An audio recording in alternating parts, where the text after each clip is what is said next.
Oi, gente! Eu espero que vocês estejam bem. Se você não me conhece, eu sou a Duda, ou Madu, e sou acadêmica do 6º período de Medicina pela Universidade Federal de Juiz de Fora.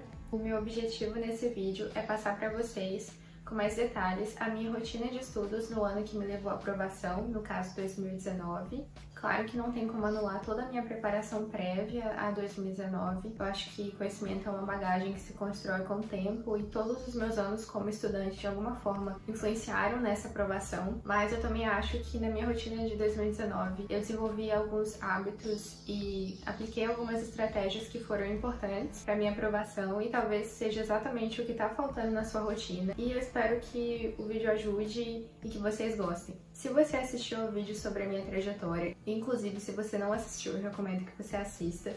Eu comentei que eu levei 3 anos de cursinho para ser aprovada e no Enem que me aprovou, os meus resultados foram os seguintes. Eu fiquei com 663,7 com 36 acertos em linguagens, 740,8 com 39 acertos em ciências humanas, 758,5 com 37 acertos em ciências da natureza e 957,9 com 40 acertos em matemática. E além disso, eu tirei 960 na redação. Fazendo uma média aritmética simples, a minha nota, no final das contas, ficou 816,18. A minha rotina ela era bem específica para atender às minhas necessidades. Então, pode ser que não seja exatamente uma rotina ideal para um aluno que acabou de começar a estudar para o Enem, para o vestibular, mas era a rotina que me atendia. Eu sabia que as minhas maiores dificuldades em 2019, para resolver em 2019, não eram relacionadas a uma dificuldade que eu tinha numa matéria. Não, os problemas estavam no dia de prova, eu tinha dificuldade no momento da prova. Então eu sabia que eu precisava trabalhar em questões relacionadas a isso, como estudar a estratégia de prova, fazer bastante simulado, fazer as revisões para garantir que eu não tivesse brancos de memória na hora da prova. Então a minha rotina era bem adaptada para isso. Primeiramente falando sobre os meus horários de estudo. De segunda a sexta-feira, de 18 horas a 22 horas, eu tinha aulas presencialmente no cursinho. Eu confesso para vocês que nem sempre eu frequentava as aulas e eu não tinha peso na consciência de fazer isso, porque eu sabia o que funcionava melhor para mim e se eu sentisse que a didática daquele professor não funcionaria comigo, eu não ia à aula. Mas o cursinho para mim em 2019 foi importante porque eu precisava mudar de ambiente de estudo. Eu tinha passado muito tempo estudando sozinha em casa. Mas independentemente, se eu fosse no cursinho à noite ou se eu ficasse em casa, esse horário do dia era reservado para que eu tivesse contato com as matérias pela primeira vez naquele ano. Apesar de eu já ter estudado 1, 2, 3 vezes cada conteúdo por conta do tempo que eu passei no cursinho, eu ainda fazia questão de estudar mais uma vez em 2019, então eu tinha o cuidado de ler a apostila completamente e grifar as informações que eram mais importantes, fazer todos os exercícios de fixação. Geralmente eu conseguia estudar uma média de 2 a 3 assuntos no máximo por noite, porque geralmente era essa quantidade também que eu tinha de aulas no cursinho. Eu chegava em casa, já era tarde, então eu ia direto dormir e acordava o mais cedo que eu conseguisse no outro dia, mas sem essa cobrança de madrugar, porque eu já tinha ficado até tarde estudando na noite anterior. Gente, essa sou eu da edição, só para esclarecer uma coisa. Eu costumava, mesmo durante as aulas, ler as apostilas. Então, o professor estava falando, passando a matéria, e eu escutava o que ele falava de fundo, só que eu já ia lendo o material e já ia fazendo os exercícios. Eu já adiantava isso mesmo durante as aulas do cursinho. E quando eu não ia, eu fazia a mesma coisa, só aqui em casa. Algo importante de comentar é que quando eu estudava o assunto, eu gostava de reunir todas as informações que eu encontrei de importante em um único lugar. Eu comprei um livro de resumos, o Memorex, provavelmente vocês já ouviram esse nome, e tudo que eu encontrava de informação importante na apostila eu colocava no Memorex caso eu não tivesse ali, com blocos autoadesivos ou grampeava algum flashcard, mas tudo de teoria eu concentrava naquele livro de resumos. Isso pra mim foi muito importante porque essa era a minha ferramenta de revisão. Como eu ainda vou comentar, a revisão pra mim foi um dos pilares da minha aprovação. Na manhã seguinte, eu sempre fazia uma revisão do que eu tinha estudado na noite anterior, que eu chamo de revisão diária. Depois disso, eu fazia as minhas revisões agendadas para o dia. Eu ainda vou explicar melhor sobre o meu método de revisões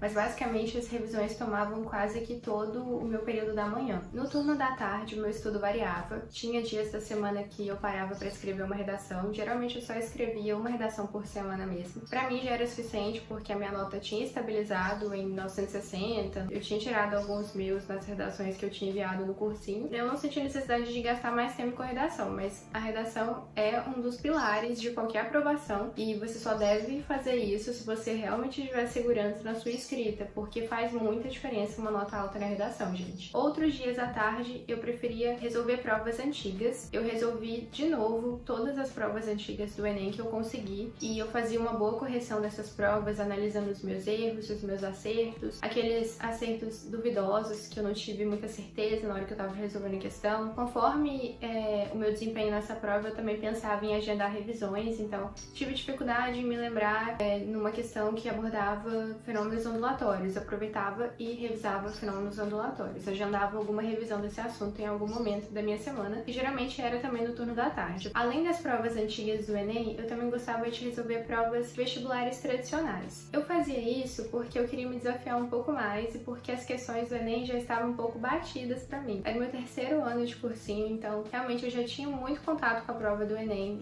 já conhecia bem o padrão de questão e eu queria ir um pouco além e procurar questões vestibulares um pouco mais conteudistas, um pouco mais dificeizinhos, então eu gostava de resolver as provas da FUVEST, as provas da UFO, e o que eu mais gostava é que sempre que eu resolvia uma prova dessas, eu saía com muita informação nova, e eu levava todas essas informações pro meu Memorex. Pra quem tá começando a estudar agora, acho que é melhor focar nas provas do Enem, e quando o Enem estiver dominado, aí sim você pensar em resolver provas de outras bancas de questões. A última coisa que eu fazia durante a tarde, geralmente um pouco antes de ir pro cursinho, era uma lista de exercícios com tempo cronometrado. Um dos maiores desafios para mim era o meu tempo de prova no segundo dia de Enem, na realidade, e eu queria trabalhar melhor isso e aumentar a minha velocidade de resolução de questão, e a forma que eu achei para isso foi resolver todos os dias uma lista com tempo cronometrado. Geralmente essa lista era uma lista de matemática, mas às vezes era de ciências da natureza também. Raramente eu resolvia de humanas e linguagens, porque humanas e linguagens, o tempo do primeiro dia de prova para mim era tranquilo. Eu senti que resolvendo essas listas com tempo cronometrado, o meu raciocínio acelerou bastante e isso realmente fez diferença no meu tempo no dia de prova de Enem. Geralmente eu aproveitava também para revisar com essas listas. Eu escolhi em média 4 assuntos, montava uma lista com esses 4 assuntos, 5 questões de cada e resolvia. E eu adorava fazer isso, era uma das minhas partes preferidas do meu estudo. E eu super recomendo porque é uma forma de revisão e fazendo isso todos os dias você fica muito confortável para resolver as questões com o tempo apertado. Em relação a simulados, eu gostava de resolver pelo menos um simulado por mês. Ou eu resolvia em casa, ou eu resolvia os simulados programados do cursinho. E eu sempre fazia uma boa correção desses simulados. E geralmente eu tirava os turnos da tarde da semana para fazer essa correção, por isso que eu disse que variava o que eu fazia nesses horários do dia. Como eu falei, à noite, de segunda a sexta, eu tinha aulas no cursinho, repetia a rotina, gente. Agora eu separei 3 pontos chaves que eu queria comentar com vocês, que eu acho que foram diferenciais para minha aprovação e que eu gostaria de ter pensado nisso antes. O primeiro ponto chave foram as revisões. Eu segui um ciclo de revisões regulares de 1, 7, 15 e 30. Eu sei que existem pessoas que não gostam desse método, mas o sistema de revisão espaçada tem eficácia comprovada pela neurociência, então realmente funciona. Pra quem não entende, basicamente esse sistema se organiza da seguinte forma: você estuda o assunto um dia depois você revisa ele. Lembra que eu comentei que eu revisava os assuntos da noite anterior na manhã? Pois é. Essa era a minha revisão de um dia. Daí 7 dias você revisa novamente, daí 15 dias depois dos 7 dias você revisa de novo, e 30 dias depois da revisão de 15 dias você faz uma nova revisão. Para me organizar, eu utilizava um aplicativo que infelizmente não existe mais. Assim que eu estudava um assunto, eu adicionava no aplicativo e ele organizava as minhas revisões. Nas minhas revisões, eu sempre revisava a teoria, porque às vezes você resolve 3, 5, 10 exercícios e tem algum detalhe da teoria que não foi abordado no exercício, e aí você não revisa, você esquece. Depois de passar o olho na teoria, eu resolvi alguns exercícios. Geralmente poucos exercícios, porque a revisão não é estudo. Você não tá aprendendo o conteúdo pela primeira vez, você tá revisando. Então precisa ser prático e precisa ser eficiente. Confesso que às vezes eu surtava porque tinha 10 revisões agendadas no dia. Sim, às vezes acontecia, mas eu realmente acho que valeu a pena e eu consegui seguir o meu calendário de revisões até o final do ano. Pra mim fez toda a diferença, porque as informações grudaram na minha cabeça, gente. Pra mim, revisões passadas é um dos métodos de memorização mais eficientes que tem. Outro ponto-chave que eu queria abordar com vocês é a estratégia de prova. Eu tinha uma resolução da prova do Enem muito desorganizada e eu não conseguia controlar bem o meu tempo, então eu precisava estudar sobre estratégia de prova. Eu comecei a pesquisar o que os professores recomendavam, o que alunos que tinham sido aprovados faziam, mas principalmente eu mapeei as formas possíveis de resolver a prova do Enem e comecei a testar em simulados. Escrever a redação primeiro, escrever a redação pro último, intercalar a redação com resolução das questões, esse tipo de coisa, até encontrar a forma que funcionava melhor pra mim. Ainda quero fazer um vídeo só sobre estratégia de prova, mas a minha maior recomendação é que desde já vocês pensem naquilo que é importante pro dia de prova de vocês também. Então não só focar em estudar os conteúdos, mas focar também em entender a prova do Enem, ou do vestibular que você vai prestar. O último ponto-chave pra mim, que eu percebo que algumas pessoas menosprezam, foi ter trabalhado a minha inteligência emocional. Inteligência emocional é a nossa capacidade de lidar com as nossas emoções. Quando a gente fala de um estudante que está se preparando para uma prova que determina se ele vai ou não ingressar na universidade, tem muitas emoções envolvidas, como medo, ansiedade, estresse, autocobrança.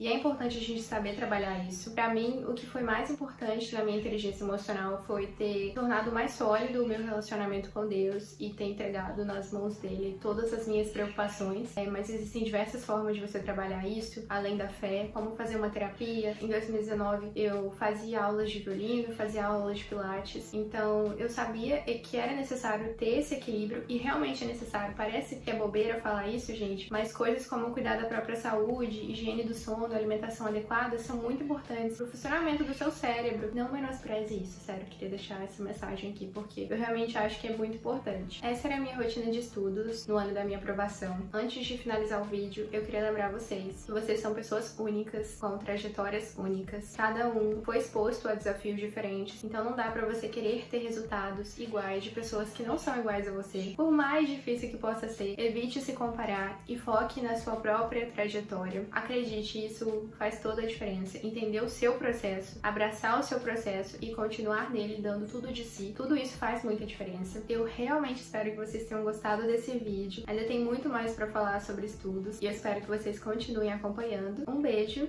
e vejo vocês no próximo vídeo.